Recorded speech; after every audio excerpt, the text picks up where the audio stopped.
Hi everyone, it's Jessica. Welcome back to my channel. Today I have a little show and tell for you. These are the Valentine quilts that I have made in the past. So let's get started. This first one is one of my favorites. This is the first Valentine quilt I ever made, and it's the first time that I used scalloped borders, and I absolutely adored making this.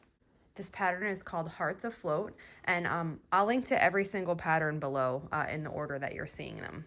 For this one, I used a bunch of different Bonnie and Camille fabrics. When I was making this quilt, I was just kind of getting started and I didn't have a ton of fabrics. And one extra thing that's special about this quilt is I had a quilty friend who I met through Instagram, and she sent me some of her Bonnie and Camille fabrics to make the hearts on the outside.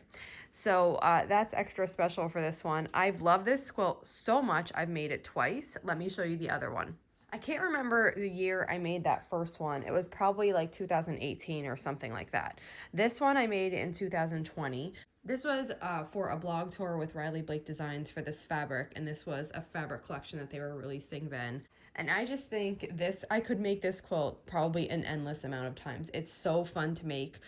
You make the half square triangles first, then you assemble these blocks on the outside, which are basically just rectangles, and you're doing like easy corner triangles on them. And after the quilt is quilted, then you cut the scallop, which becomes the heart, and then you bind it. And now I feel like I'm talking myself into making another one.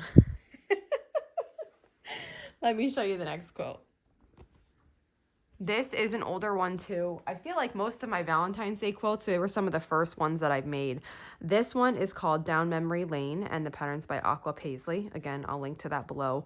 This, at the time, was a very challenging quilt for me to make because it had so many pieces. There are a lot of hearts in this. There's sashing, and it's assembled on point. And it was a challenge, but when I finished it, I felt really accomplished. So I love, love, love this quilt too. This is another one that I made in 2020. This pattern is by Lella Boutique and it's called Open Heart. This was a really fun one to make. I enjoyed this. The hearts went together quickly. It turns out really pretty.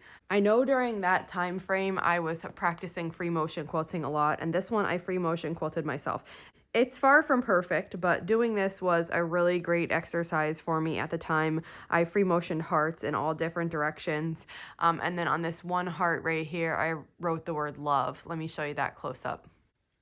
At the time, this was a mega challenge for me to do. And like while I said, it's not perfect. It did turn out really nice. And I still really love this quilt. Okay, and here's the final one. This is a basic uneven 9 patch on point, but I took one of the centers of the 9 patches and added this little heart. And the fabric that I used was so beautiful and festive. I just love the feel of this quilt. It feels really vintagey to me. This one I made in 2022. It took a long time for me to feel comfortable free motion quilting my quilts on a domestic. And when I could do a larger one like this, you know, it felt like a really big accomplishment. And even now I can look back at this and say that I really do like the quilting. And one more really quick. This is the Avery quilt pattern.